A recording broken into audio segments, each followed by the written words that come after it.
Hey everyone, today I would like to show you how I built and organized my little studio from the very beginning, including my work setup, as well as my gaming setup and a racing simulator. We will go back in time and I will show you how completely different this room looked and how it evolved over time. I will show you what items I have in my setup and hopefully I will be able to help and spark some ideas for your setup. I promise you it's going to be worth it, so let's get right into it.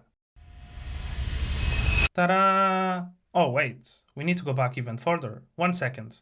So my old setup was pretty minimalistic, but I always lacked some color and those little additions that make it feel cozy, comfortable, and allow me to get into the zone. To put it simply, the room looked very empty, without much life to it. I had nowhere to store my cables, no shelf to put my notebooks, no storage for camera equipment, and my Lego just sitting there on the floor. Not to mention all of the cables hanging around, headphones laying about, and with time, I noticed that not only I am not fully happy with this setup, but it started to impact my workflow and distract me on a daily basis. And that's when I decided it's time for a change. Starting with the wall, before not only it looked empty, but it also made the room have a lot of echo. I found these AccuPanels, which are acoustic wall panels that are made of wood veneer and acoustic foam, and opted for the dust grey color. I also bought 2 of their glow flexible LED light strips and inserted them between the slats for this nice glow effect. I highly recommend these panels and I think they really transform the room and make it less echoey. Here are also a couple of pictures of how it looked during the process. Moving on to the monitors, I decided to get the Apple Studio displays, which are 27-inch 5K Retina displays, and when it comes to configuration, I opted for standard glass, and one of them with a VESA mount adapter, and the primary monitor with the tilt and height adjustable stand. The monitors feature a 12-megapixel ultra-wide camera with center stage, 3 mics and 6 speakers, with spatial audio that honestly sounds extremely good. They have 14.7 million pixels, 600 nits of brightness, and 1 billion colors. Each monitor has 3 USB-C ports and 1 Thunderbolt port. This allows me to simply plug them directly to my MacBook and at the same time fast charge it. You can also plug different cables to the back of the monitor to charge your mouse, keyboard, headphones, or anything you need. Now, the centerpiece of this setup is this beautiful desk that I'm honestly extremely happy with. It's a combination of 2 things. Starting with the frame, it's the standing desk frame from FlexiSpot and it's the E7 Pro model in black color. It has a 160 kg load capacity, adjustable width from 1.1 meter to 1.9 meter, 7-year warranty, and it's honestly super quiet and incredibly smooth. It features an intuitive keypad that includes a memory system to allow you to save 4 customizable memory presets such as sitting, standing, reading, etc. with a built-in charging port. The frame is also very sturdy, stable, and there is absolutely no movement or wobbling whatsoever. The second piece of the desk is this stunning custom-ordered tabletop from Oaky Wood in solid oak, finished with hard wax oil. I went with the round steep shape as I was a bit bored of the simple sharp straight edges. I'm not sponsored, but I just wanted to say how amazing it was working with the guys at Oaky Wood and how helpful they were to me. The dimensions of the tabletop are 180 centimeters wide and 80 centimeters in depth. I wanted a bit more space, not only in terms of the width, in order to fit the desk shelf, but also in terms of the depth to hide stuff beneath it. Speaking of the desk shelf, I bought the Setup Cockpit monitor stand from Balolo in large size and oak color. It's honestly super useful and allows me to store notebooks, cables, and just hide things beneath it. The dimensions of the cockpit are 114 centimeters wide and 23 centimeters deep with a weight of 3.8 kilograms. What's cool is that underneath it has a mounting grid which is modular, customizable, and allows you to install those modular accessories to extend your setup. For example, you could install things such as MagSafe holder for your phone, a laptop riser, a tablet or Apple Watch holder, controller holders, and even Stream Deck holder. At the moment, I only have a single add-on, which is the large tray that can be mounted on either side. The desk shelf, as well as the tray, is extremely well made and I am very, very happy with it. The monitor arm I am using is the Herman Miller All-In, and not only is it looking super nice, but it's one of the smoothest and dynamically moving monitor arms I have ever used.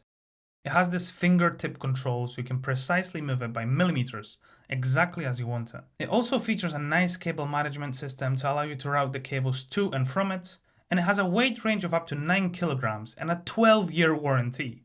To avoid eye strain, I decided to get a light bar, specifically the BenQ Screen Bar Halo, which has 3 modes for front only, back only, or both back and front illumination. It also uses real-time auto-dimming, so the light bar will automatically adjust its temperature and brightness based on factors such as darkness in the room. It really helps to brighten up your desk and it has an ultra-wide lighting coverage due to its design. To control it, we have a wireless controller to switch it on and off, control the temperature of the light, mode, as well as brightness. My only issue is that the touch sensitivity is not as great on this and often doesn't recognize my touch. On top of the desk shelf, I also have the Oakwood dual laptop dock in oak color, which can store your laptop or even tablets, as it has an adjustable width for a secure fit. My initial idea was to keep my work laptop and my personal laptop docked and plugged in from here, but I didn't yet find a way to nicely manage the cables to allow that. Last item from Oakwood, I have the 2-in-1 headphone stand with the included wireless charging, once again in the oak color to match everything on my desk. It's something so simple yet so useful to always have a place to leave my headphones, as well as just pop my phone on charge when needed.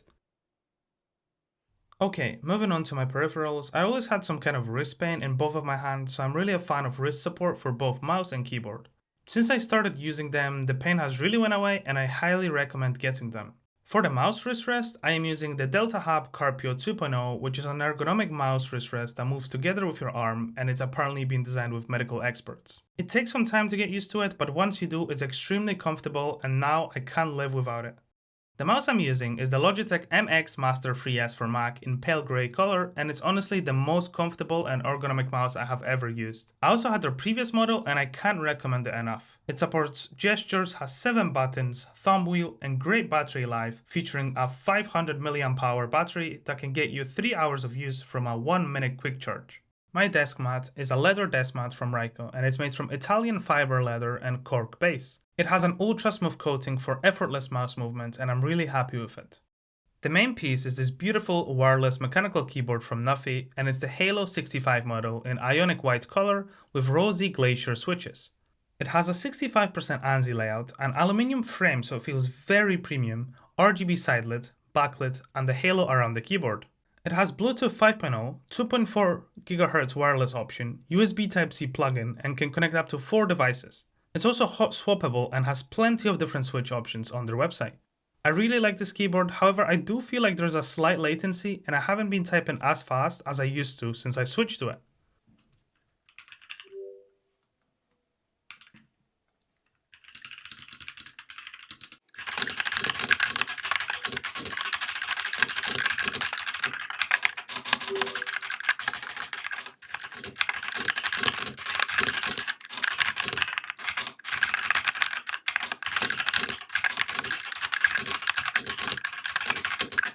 I also picked up their Nuffy two-tone keyboard wrist rest, which has an acrylic module paired with the aluminium one to create this cool effect. The acrylic top diffuses the RGB lights emitted from the keyboard LED ring, creating this cool halo effect.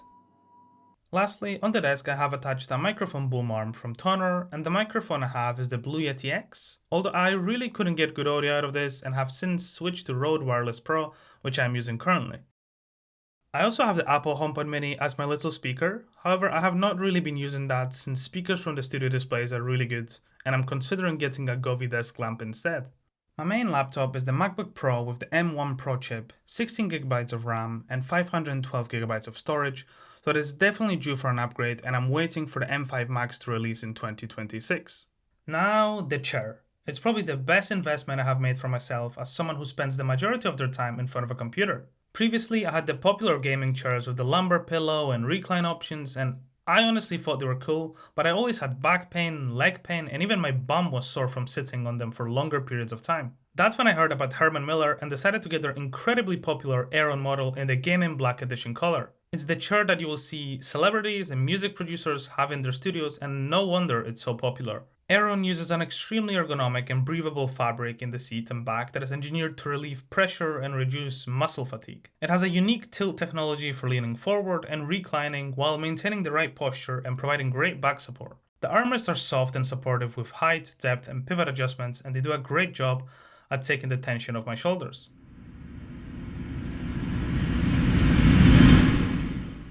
My racing simulator. Where do we even start? Initially, I bought the GT Omega Titan frame with their RS9 simulator seat, and honestly, that was pretty good and that frame was extremely sturdy. Since then, I have received the Playseat Formula Pro seat from my friend developer Adam, so thank you Adam, in the black color, and it's honestly so damn comfortable and much more realistic. The frame uses a force lock playseat system that allows you to quickly and easily adjust the position of the pedals and the steering wheel column, so it's very flexible and easy to adjust when multiple people are using the seat. The steering wheel is the Fanatec Clubsport Formula V2.5X, which uses a 5mm thick solid carbon fiber front plate and genuine Alcantara grips. It has a magnetic paddle module for crisp shifting and is packed with 11 buttons, 12-way multi-position switches, thumb encoders, toggle switches, and a lot of other things. It features a highly functional rev LED that can show motor RPM and optimal shifting points. The wheelbase is Fanatec CSL DD 8Nm direct drive wheelbase with detailed force feedback and incredibly consistent performance. The wheelbase and the wheel are connected with Fanatec's quick release system, so it's super easy to take the wheel off and put on a different one. I'm personally very happy with this combo, however I would prefer a slightly larger wheel as well as a stronger wheelbase, so I might upgrade in the future. For the pedals, I got the CSL pedals with the load cell kit brake pedal, which provides resistance of 60 kilograms, and despite them being quite basic, I've been pretty happy with them and got some fantastic results. However, for my next upgrade, I would love to get the VRS Pro pedals as I heard incredible things about them. You may ask, why is there no monitor on the racing setup? And it's because I used to have my racing rig plugged into my main gaming PC, however I decided to move the racing simulator to the corner of the room and will be purchasing an ultra-wide monitor and a stand to go with it, so everything is still in progress. As you probably already saw, I really like the Technic LEGO cars and been slowly putting up a collection. At the moment I have the Lamborghini Sian as well as the Porsche 911 RSR, and recently I got the Ferrari Daytona SP3 which I am still building. The LEGO frames I bought from Mark's Magic Store and they really have great frames for all kinds of LEGO. Initially, I also wanted LED lights around each frame, but didn't want to continuously change the batteries or plug them into some power banks, so I just opted for the option without them. In the future, I might hang some lights above each frame or add some Govee or Nanoleaf lights to this wall, as well as potentially a shelf underneath them with smaller LEGO cars. I personally think it's one of the best ways to display and appreciate your LEGO pieces, as often we put them on the floor or hide them in the cupboards. Another good alternative is placing them inside the acrylic display boxes, but I think hanging them like this saves a bit of space as well. I also got the Nanoleaf Lines 60-degree starter kit with 15 lines and decided to place them on this left wall. I think they are pretty good, although the app is fairly basic and I had insane issues with connecting for the first time. They also have the Nanoleaf triangles which look pretty cool, however I took them off and still need to find a place where to put them. Please let me know down in the comments below and we can create a separate video on my gaming setup and all the equipment that I use. I didn't want to include it in this one as it's already fairly long. If you're interested, I also have a video on the OLED TV I'm using, and I'm planning to create a living room transformation video as well.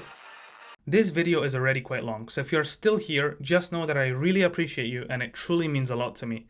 I'm still very new to this YouTube thing, so I'm trying my best. Hope you enjoyed this one and see you in the next one.